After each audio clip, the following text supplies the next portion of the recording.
এই হাদিসটি শুনলে আপনি তার প্রেমে পড়ে যাবেন।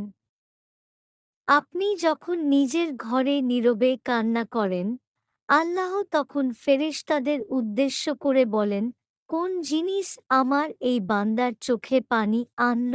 ফেরেশতাগণ বলেন, আপনার বান্দা সুখে নেই, আপনার বান্দা অনেক দিন হাসেনি। এই বলে ফেরেশতাগণ কান্না করতে থাকেন এবং আল্লাহকে বলেন, হে আমার রব, আপনি জানেন আপনার এই বান্দার হৃদয়ে কি রয়েছে। অতএব আপনি তার জন্য সবকিছু সহজ করে দিন। আল্লাহ বলেন, আমার এই বান্দা এমন কিছু জীবন থেকে হারিয়ে ফেলেছে যা সে অধিক ভালোবেসেছিল।